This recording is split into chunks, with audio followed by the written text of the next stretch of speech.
Okay, so this is my, I attempted to do a live video from YouTube.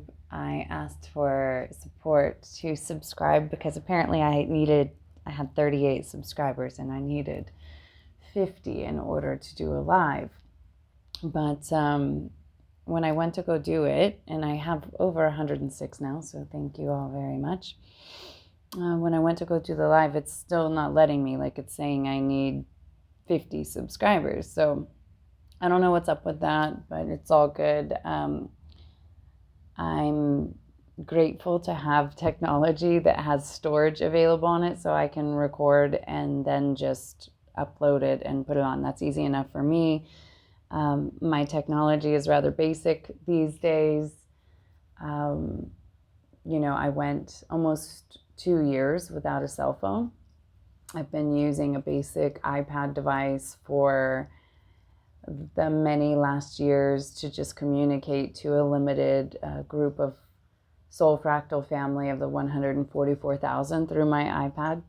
And now my iPad's kind of deciding that it wants to go pretty soon, I think. When I try to type, it doesn't always work. And so I'm taking that as a sign to transition off of that. And so I've created a Telegram account. I do have a phone now. I'm slowly coming back into the phone world, very limited. But I have a Telegram. It's Quantum Phoenix, QuantumPhinix. So if you want to stay in contact there, you can. Just let me know who you are. We're doing some great things there right now. We are, every Friday. So like tomorrow, I'll be doing, I'm in a group, a Gene Key Cities group, and we really just bring the transmission of whatever's going on in the Gene Keys, whatever's in transit. And it's been great to interact with the fam there. And then we're also starting a new group that starts on Saturday. Now that's going to be a group for anyone that's interested in following the Galactic Maya information, because it's an important day today. So today, it's an important day every day. You know what I'm saying? And so for anyone that doesn't know, I'm speaking on here like I know everybody that is here, but that may not be the case since it's different in Facebook. I'm friends with the people that are watching a live that I might do. There's never a rhyme or reason for why I do one of those. It's just when I receive a stream or a beam, I like to get on and transfer the information or share, contemplate, whatever, my art, right? Expression of myself and my truth and just whatever might be on my mind. But I love to talk about the Tzolk'in, which is a 260-day cycle. And it starts on kin number 1, and it goes all the way down and all the way down and all the way down. And so we happen to be on kin number 259, the 12th tone, which is the crystal tone, blue crystal storm. And tomorrow will be 260, which will be a galactic activation portal. And it's it's tone 13, number 260, and it's yellow cosmic sun. So on the 13 tones, it's about taking cosmic flight. And so I always love the beginnings and the ends. I don't really live so much by a calendar these days. I stepped out of that a long period of time ago. I stepped out of the dimension of time a long period of time ago. And that's when I started to contemplate this galactic Maya information. And so I have my own, I guess you could say, revised version of how to follow it. There are many, many ways that you can do so. And right now, the law of time is starting kind of a group gathering or different group gatherings around the regions, around the world, to follow these cycles. So I don't exactly plan to follow it exactly like they're doing it. What I've decided to do, because I had already planned on maybe getting a group started that was really interested and committed in like following and going through a 260-day cycle together. And a 260-day cycle is a birthing cycle. It's 260 days, 9 months that it takes for us to birth a child. And so it's also 9 months that it takes for us to birth a new creation of any sort. So to me, this is really what I've been using this galactic matrix 260-day, this Tzolk'in cycle for, is to step out of the dimension of time and to pay attention to my intention and what I'm birthing and what I'm creating. And so I know whatever I'm doing right now comes into the form in about 260 days. To give you an idea, I always say, go back 260 days ago from today and see what you were doing. Now, you might have not been intentionally creating anything, but go back and see, what were you looking at? What were you doing? What were you taking pictures of? Where did you go? Who were you with 260 days ago? And how does it relate to where you're at right now? And so anyways, it's just been a really fun tool for me. And it's a mathematical tool. It's the galactic ordering dynamic God, right? God, galactic ordering dynamic. It has shown me that there is a synchronicity, a mathematics beyond time. As a time traveler, it's the tool that I use on a regular basis to measure synchronicity. And so this is where I've come to learn to completely surrender, completely trust whatever is going on in my reality, because I know there's a design to it. And I trust the main thing that I can control is my frequency, so that the projection of the design comes in at the highest version that it possibly can. So anyways, this is an invitation for anyone that thinks they might be interested in that, to message me either on Facebook while I'm still there, or on Telegram. That might be a good idea, because then I can give you the link to get into the group. This is for people that are committed to a 260-day cycle, where I'll be sharing how I use the Tzolk'in. I'll have other friends in there that work with it that will share. And what we'll start to do is utilize this tool to measure synchronicity, to share what's going on in our realities, to share our dreams, what's coming up in our dream time, and to be able to weave all of that together and see how it's all connected. I'm really looking forward to that. Okay, so that's the beginning. But then the other thing that I wanted to talk to you about, speaking about synchronicity, right? Because I'd say, since I had my near-death experience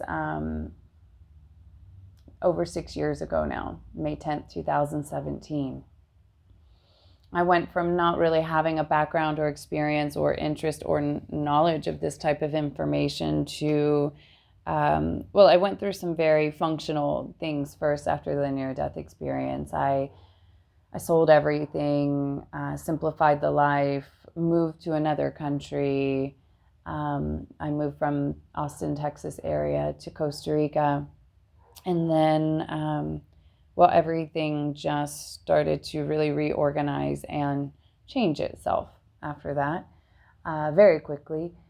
Information about the Pleiadians came in, information about the Galactic Maya came in, and learning synchronicity, astrology came in, different things like that. And so like a whole nother group of light workers and light work and the angelics and different types of beings started coming into my world, and just a big recalculation about who I was, what I'm here for, what is true to me and what is not, where am I living a lie, where am I living my truth, where am I not living my truth, right?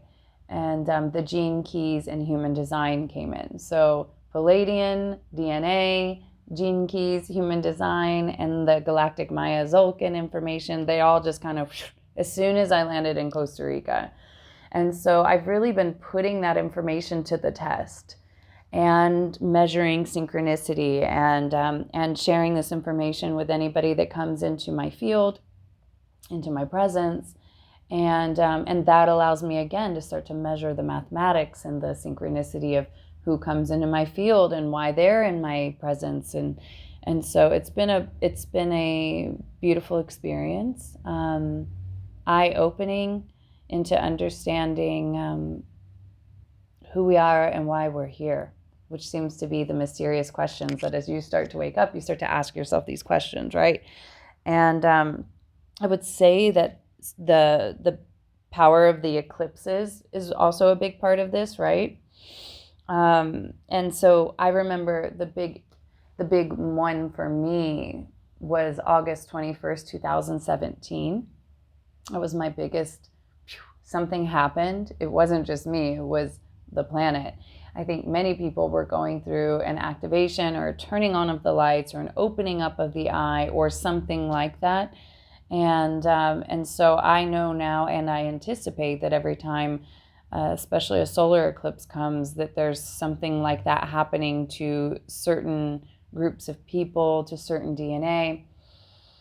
And my last video was actually from the solar eclipse on October 14th. And I know and I anticipate that whatever happened then, we're going to start to see the results of a grander awakening, as everybody's kind of waking up and going, what's next? What's next for me? I have to know this is true because this is what happened for me. And since I've been talking about this mathematical synchronicity and these key points in the time, that many people would agree with me that they had these types of wave, that they were a part of the wave like I was, right? Little water. Okay, so what I wanted to talk about a little bit, and I'll show you how things are working here for me. My partner and my daughter and I are grid workers, right? We work the grids. We work with the oceans. We work with the land. We work with the rivers. We do a lot of regular work, working with crystals, working with the sun. We've been doing this type of work, well, since I met my partner.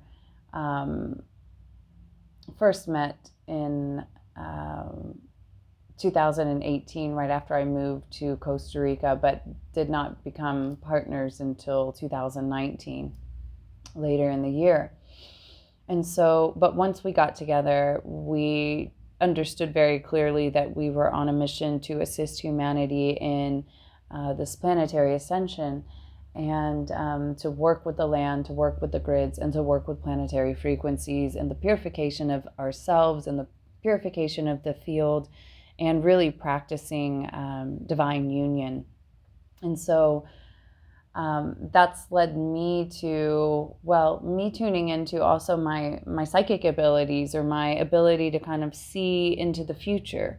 And that's an interesting concept, the idea of seeing into the future, because now I know that, time doesn't exactly exist. So when you detach yourself from time in that type of way, it allows you wake up every day in the 0 point. It's a brand new day. Yesterday didn't exist. Tomorrow doesn't exist. You only have the present moment of the now.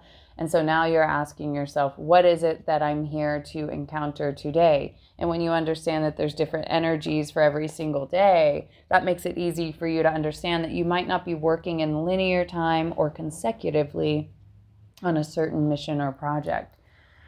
But one of the things that I was just putting together with dates the other day, because I also like to study, and I do personal sessions for anyone that's interested. So if you're ever looking to do something and you want to know about your Galactic Maya information or your human design or your gene keys, and really just intuitive guidance and healing in general, and working with the 7 sacred seals, that's the type of work that I do on an individual and on a group level. And I can see where the benefit of the knowledge I have could also assist in future community building, because until we really handle and understand our emotions, and each individual is taking responsibility for their emotional body, we can't really start to work together in groups. And that does seem to feel like that's the future here, is that we start to kind of commune and come together. And in order for that to really happen, it means in order for us to synergize, that's Gene Key 45, there's a hierarchy that has to take place, which is beyond the hierarchy, which means each individual is taking care of their stuff and their emotions so that they can synergize and work together with the group. And the idea here is in the Synarchy, Gene Key 44. If you don't know the Gene Keys, go check out your free profile. You can Google Gene Keys free profile and pull your chart. And even if you do know your chart and you've pulled it before, but it's been a while, I always recommend that people go and pull it again like you've never pulled it before, and read, you get this summary of these 4 paragraphs to describe yourself. And then you got to learn a little more about how to study it. But just those 4 paragraphs can really open you up and help you remember what's written in your DNA and why you're here. Now, another topic I'm not going to get on because we're just starting out is the idea that we've got to move from 12-month astrology to 13-month astrology. But both of those dimensions still exist at this moment in time. And so I don't dishonor one over the other. I know that I'm working multidimensionally. So I know I could be working with someone in a 12-month karmic blueprint. But my job is actually at some point to help someone remember and break out of the karmic blueprint into their dharmic blueprint, their dharma, their service blueprint, the divine plan, which would be connected to the number 13 in the 13th dimension. Okay. Moving from the 12 to the 13. So, so next, here's what I wanted to tell you. It's actually connected to synchronicity with whatever the hell is going on in Israel. Okay. So I want to talk to you about what I was doing. Just the day before that happened, which was October 7th. So on October 6th, I got my orders to move to my next location. Okay. I had just finished doing a live on the beach of Jaco Beach in Costa Rica. And you can check that video out. That was my first real video that I've posted to this page before. And again, I'm pretty new at this stuff, and I'm not really interested in making super fancy tech type of videos. But I do feel I have a responsibility to share some information and be a messenger to whoever feels called in the resonance to what I have to share, right? And so I also always say, take what resonates and leave what doesn't, right? And so anyways, I did the Jaco Beach transmission. That was on 244, Kin 244, Yellow Planetary Seed. And then a few days later, I ended up here. It was October 6th. And I was guided to the Dead Sea Scrolls, which I've contemplated the Dead Sea Scrolls before, many times. But it was interesting because, I ended up on this video on the War Scroll. All right, it was the Dead Sea Scrolls, Qumran number 1. And just to give you a little background of the Dead Sea Scrolls, right? So the Dead Sea Scrolls were discovered in Israel by the Dead Sea. There were people running around and throwing rocks into caves, and they heard this crashing or this breaking. They were jars of clay. Anybody remember that Christian band, Jars of Clay?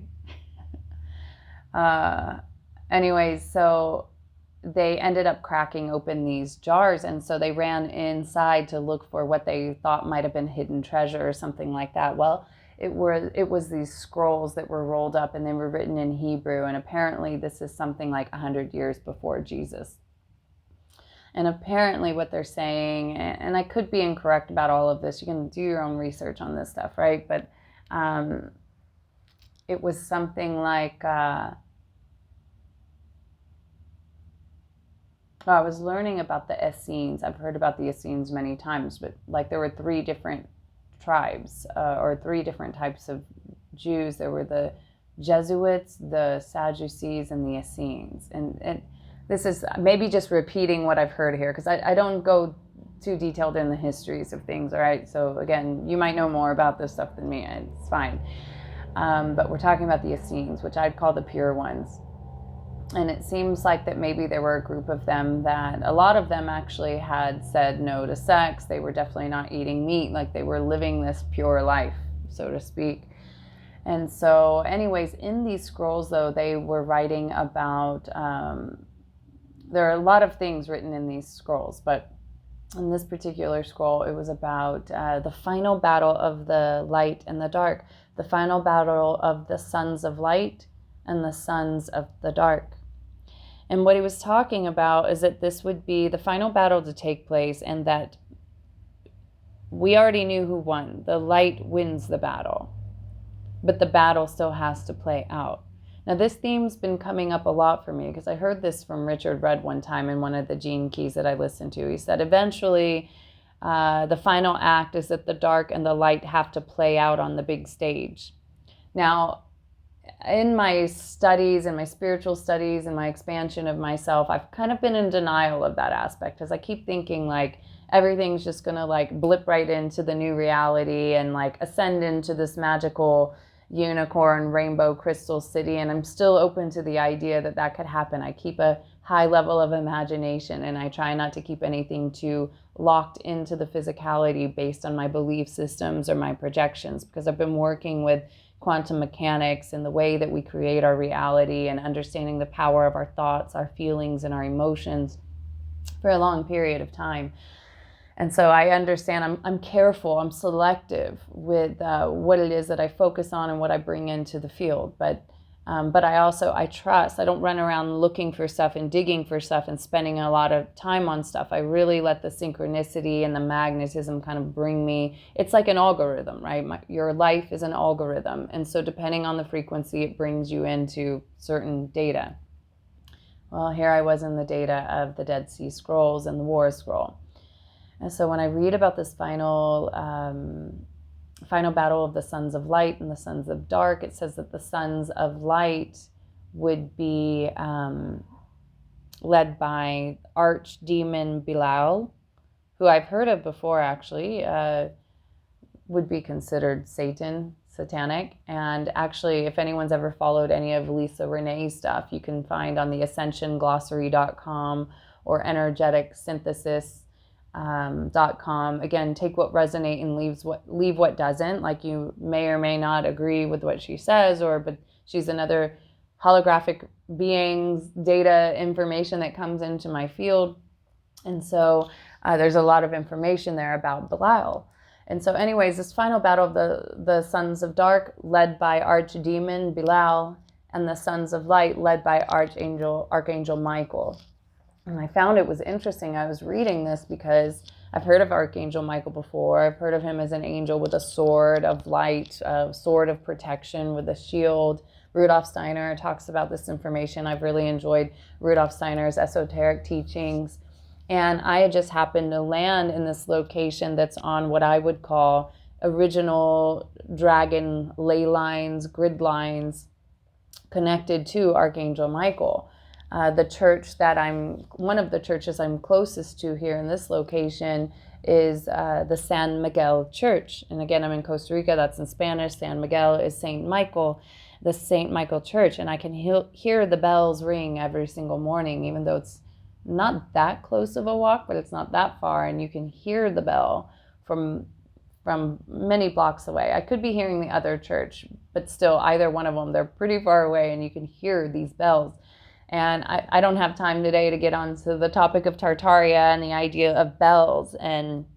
But Tartaria, Lost Civilization, is an interesting timeline to contemplate as well as the power and the healing of the sound of the bells and the different ways bells have been used before, and how many bells have been taken down and damaged so they couldn't be used. But that's another timeline. That's another story than the one that I'm in right now, because I know I'm a multidimensional being, and this is the dimension I'm in right now. So I'm just sharing with you, transmitting codes from this dimension. And it's interesting, because I was just looking at what was I doing 260 days ago, and give or take a day or two. And I was right by that church, the St. Michael Church, doing a transmission as we were starting the new cycle on Red Magnetic Dragon. So we're 2 days away from Red Magnetic Dragon again. So anyways, we're filling into this Archangel Michael energy. And then I'm like, oh, I'm right here by this Catholic church. And it's called San Miguel. And so that's that's the gist of it, right? I might try to find a way to share that video or find that video for anybody that's really interested in learning about this, or you can just look up, Qumran 1 War Scroll, Dead Sea Scrolls, or something like that. But the craziest part is that, I closed it down, I went to bed, and when I woke up the next day, another interesting thing had happened. Like, I'd seen this little Facebook post with this, let's see, where is it? I'm going to see if I can find pictures. It's like, my iPad is like a Rolodex of discovery and detective work, and a good marker for synchronicity and like what I've been studying and what I've been going through, what I've been contemplating. And so let's see, where's the one that I wanted to show you? Oh yeah, this one. This had showed up. All right. I like the look of it, the jewels and the gold or whatever, but it says, now in the Land Museum of Zurich, it was connected to the 1450s and the massacre of the Holy Innocents, the Holy Innocent.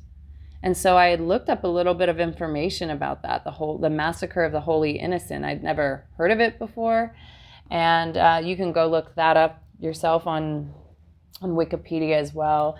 And then I was also looking up something called the Book of Hours. And I'm just going to show you some of the pictures that are in this book. It apparently was like a very artistic version of like biblical information, but a lot more connected to the angels, a lot more connected to the Magdalene, the feminine. Look at this. This is beautiful work. These are the pages. Like, we've really lost our way from the art, right? Like the mother and the child. So beautiful. The colors, everything. Book of Hours, I think is what it was called. Oh, so beautiful. I don't have a picture of the cover, but it's super. Oh, there's Archangel Michael. Now we've got an angel with the trumpets. And then we've got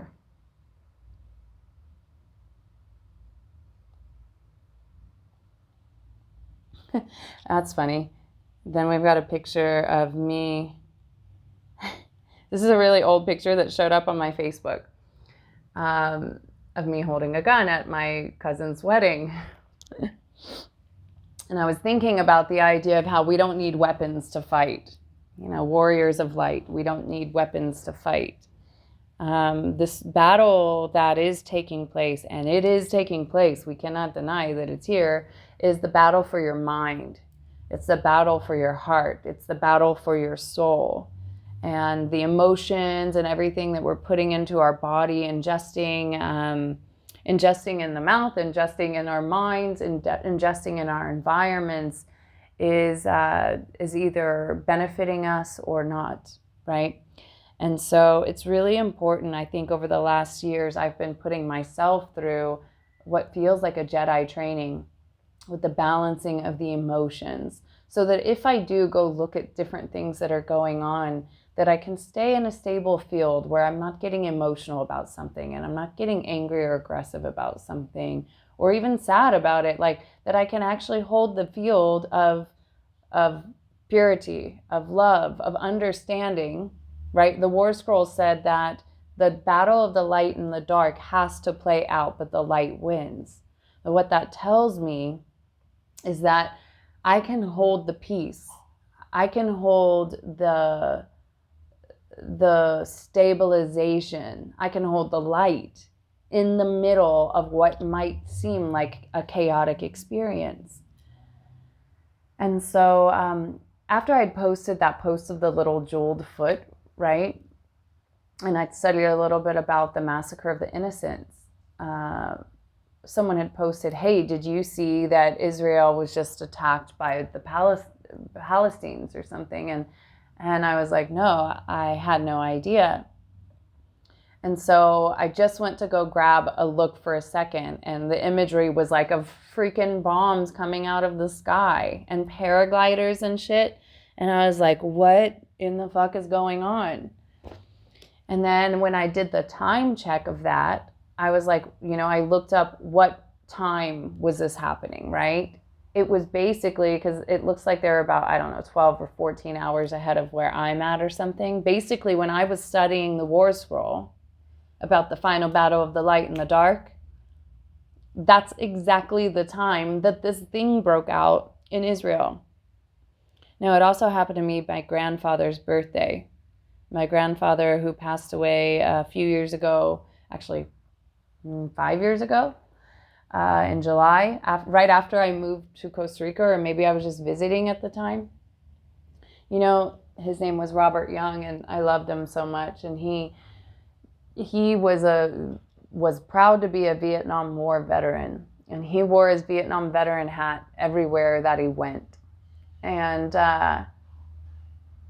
And, you know, I feel like since he's crossed over that he's been deeply connected with me, and he's shown me a lot about the military, and he's shown me a lot about who the military is, what they're really doing, and especially around the mind control. And, you know, I remember after my near-death experience, I started to wake up to something, because just to give you an idea, and I've got a camo shirt on right now, that's kind of funny. Unintentional, but yet perfect, you know. After my near-death experience, everything I thought I believed in and what I thought to be true, like, completely changed for me. And so, you know, I remember thinking back in the day, I was proud to be an American, where at least I know I'm free and I won't forget the men who died and gave their life to me, you know. And I would cry. And I'd put my hand on my heart and I'd be like, America, fuck yeah, you know, and like just like thanking the military for their service and laying down their life for our country, for our freedom. And then, you know, the more I started to wake up, I was like, and I'd read this book called The Four Agreements, which was about the domestication process. I was like, wait a minute. I don't know if I believe in this shit. And that could be considered like very disrespectful, especially, you know, tell somebody in the army that, right? Tell somebody in the military that. When my father was in the military, I was born at a military hospital in North Carolina, not New York. I don't know why I said New York. I was born in Fort Bragg, North Carolina. And my father had enlisted in the army, and we actually traveled around. We were in Nuremberg, Germany for a little while. We moved around a little bit. El Paso, Texas, right on the border of Mexico. And so I've always felt there was a deeper connection to why I was ever in Nuremberg, because I feel like we're going through a round 2 of the crimes against humanity right now, you know. And so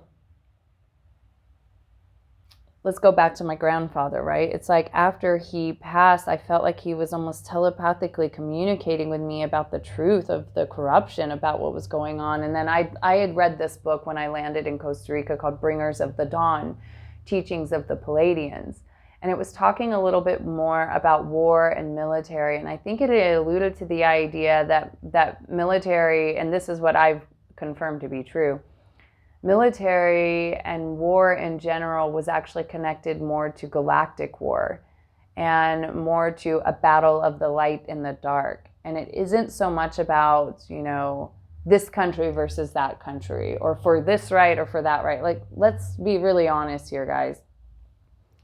You could pick a scenario or a narrative that makes you feel confident about what you think you know about why any kind of war would break out, or, oh yeah, you know, the war with Russia and Ukraine, it's because of this and this and this. It's because of resources. It's because of money. It's because of, you know, fill in the blanks here.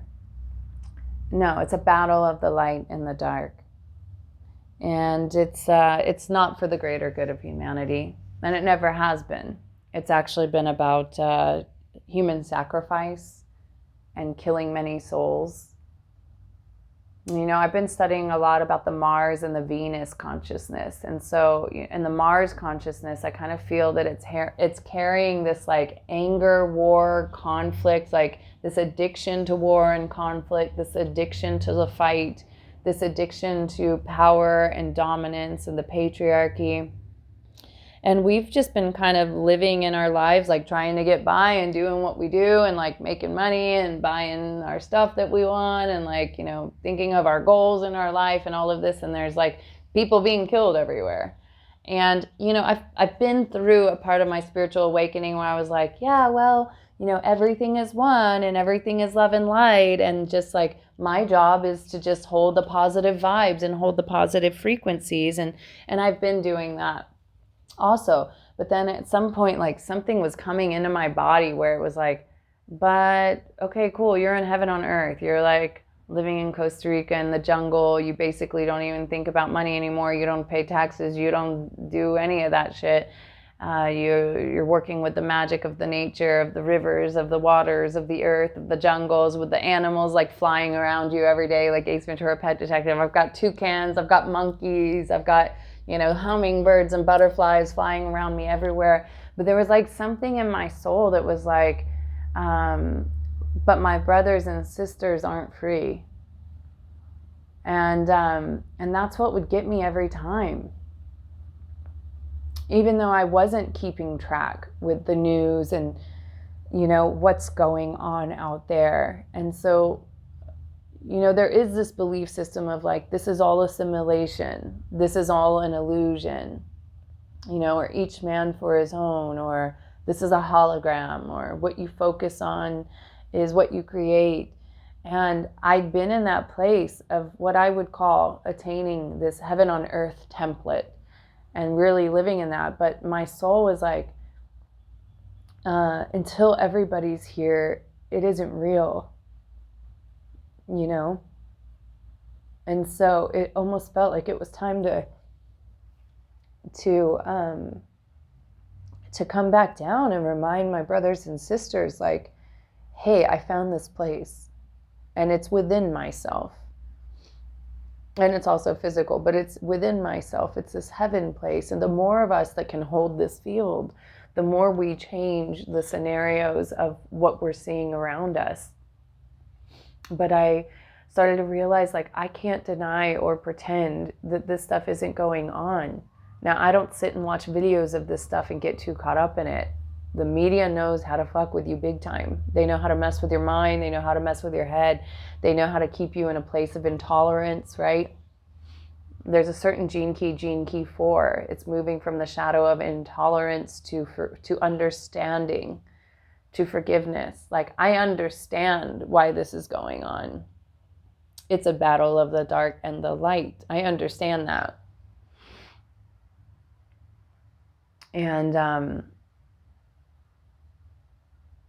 And so now I'm finally breaking through. You know, my daughter River, she's almost 3, and she's seen this movie Frozen 2 before, and she loves the song, you know, show yourself, step into your power.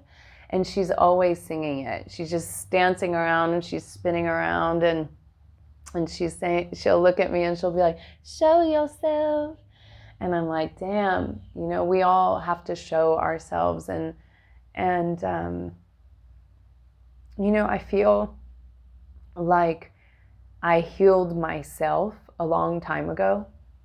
You know, when I started to wake up from after my near-death experience, I went through the world of healing, you know, and understanding healing and healing the self and what that looks like. And I've learned my ways of doing that, and I probably should share about it more. It has a lot to do with the working of the emotions, but it was like, the Gene Keys talks about this too. You know, it says, once you've done your individual work, once you've healed yourself, you take on the pain, or you take on the suffering of all of humanity. And so these tears are tears of grace. And I don't even want to say there's sadness. I don't know that I feel sadness, but I do feel a compassion. And I do feel a need for starting to speak the truth. about what's really going on here, and sharing what I've done to equip myself in this time to be able to hold the stable field and to be able to assist those around me that might feel like their world's falling apart, that might feel afraid, that might feel uncertain, that might feel really confused, or they might feel really angry about what's going on here. Because the understanding I have is that, this exists. These types of things that are happening exist because we've been cut off from the mother. We've been cut off from God. We've been cut off from nature. We've been cut off from each other. We are all one body. We are all one thing. And so I can feel myself, but I can also feel the person with a machine gun tattooed on his chest, and be like, somehow that is also me. It is an extremely fractalized version of myself. We've become so fractalized that we actually think killing people could resolve an issue or bring peace. Well, this is the illusion, right? We've heard the basics here. Love is the answer. And so, I can't, as River sings to me, show yourself. It's like I want to express my intention in the prayer of my heart to feel peace, to see peace. Feeling peace within myself is not enough. I've been there. I am there. My body is producing rarefied hormones on a regular basis that are not cut off, that are not in adrenaline, that are not in fight or flight. My nervous system is calm and relaxed. My body is in a pure flow state. I have unobstructed life force energy flowing through my body. These are things that we all need to learn how to do. And so now it's like, how do we help others find these abilities to do these things? How do we start to talk about these things that are going on? Because I've gone through the phase in my spiritual awakening where I just pretend that's not going on and live in the other dimension. And there's still something in my soul going, no, that's indifference. Gene Key 16 is the shadow of indifference. And Sacred Seal number 6, which is Gene Key 63, the truth, is also, and it's talking about the turning on of the third eye. It's talking about the healing of the wound of separation and the healing of indifference. It's the biggest curse of humanity, this indifference. And so I feel now that I have this technology connection, I want to start to share a little more about, I'm feeling the importance more than ever to start, because listen, in the middle of some kind of crazy ass thing that might happen, right? Like, let's say you're in the midst of a traumatic event. Could you imagine trying to tell someone, or someone telling you, calm down, everything's going to be okay, you're going to be fine, everything's all right, right? Like, you just can't hear that in the midst of a traumatic event. And so right now, it may or may not feel too close to you, this event that's happening, on the other side of the world right now with bombs and paragliders and thousands of people being killed. Maybe it's touching you, maybe it isn't. And I don't want to imagine that it will happen anywhere else. But I do want to say, if it were to happen, well, I want to say a couple things. I believe that when we gather and we all raise our frequency, we have the power to rewrite history and rewrite events. But also I believe that we have the power in the midst of something chaotic or crazy taking place, that the world needs as many stable pillars of light holding the field of understanding, forgiveness, love, compassion, grace. These are all connected to gene keys in some way, in the middle of the storm, to be the calm in the middle of the storm. And so as things unfold, that are written. I've always felt like, we don't have to plan for an apocalypse. We can minimize the idea of a destructive battle. We can alleviate, we can remove some of the destructive dark stuff that has to happen. But I also know, like, in our own shadow work, you can't just pretend the shadow's not there.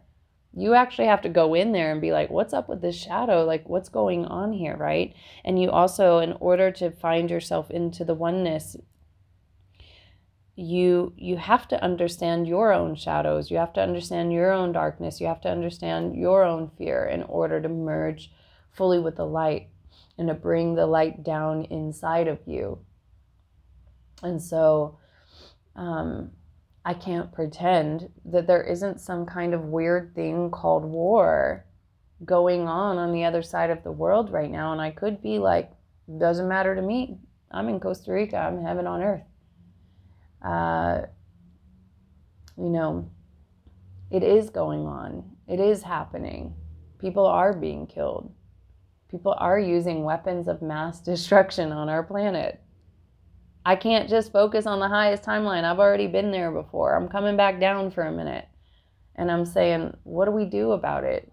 We need the warriors of light to come together to really be personally responsible for the frequencies that we're creating in the field, to unify our frequencies, to intentionally come together, of course, connecting online, but also I'm sensing communities, the building of communities, and people holding these fields of the song and the dance and the prayer and the meditation and the purification, right? Are we contributing to the chaotic field, or are we contributing to the order field?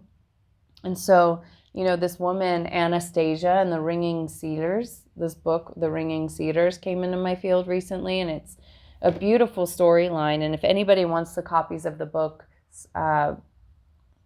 you can message me and I can get them to you. There's I have the link for all 10 of the books. But it's very interesting what she's talking about in there. It's talking about, the building of your own kin domains. First of all, she lives completely out in nature. She doesn't even have a house. She's about as extreme as possible. I feel like I'm almost sort of kind of there. I don't have a fixed address for sure. I don't wear shoes. I have a very limited amount of things, clothes, everything. But, this idea of these kin domains, where, you take a piece of land and you have your food farm on it, and you have trees, and you have, your retention pond, and you have your living quarters. And it's a simple life, but it's really sustainable. Sustainable living is something we need to be talking about, and we need to be focused on. Sustainable living. Living in Costa Rica, eco villages and sustainable living are really becoming a trend. Trends are a funny thing, because sometimes we start hashtagging trends, but the carpet doesn't match the drapes.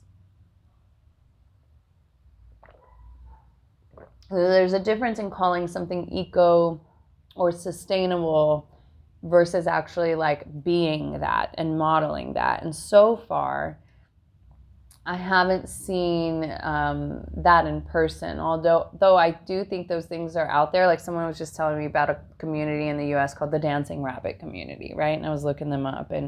But the idea of self-sustaining, can you imagine the idea that you live in a reality? And this is where the visionary aspects come in. And this is where multidimensionality works very well, because you're in the present moment in acceptance for the reality that's in front of you now, but you also have the ability to tune in and turn on and tune up to an imagination reality, which I would say is actually more likely a memory, And could you imagine a world where you're living in a reality where you never have to think about making money to survive or live again? Could you imagine having everything that you needed, your food, your water, your living, your community, your dance, your song, your herbs, your medicines, everything, without hospitals, without bank accounts,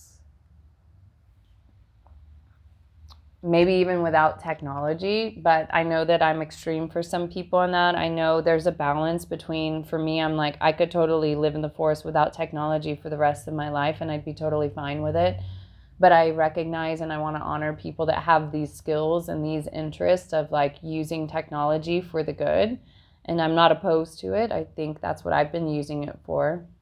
But I also think this thing can be used as a weapon for our children.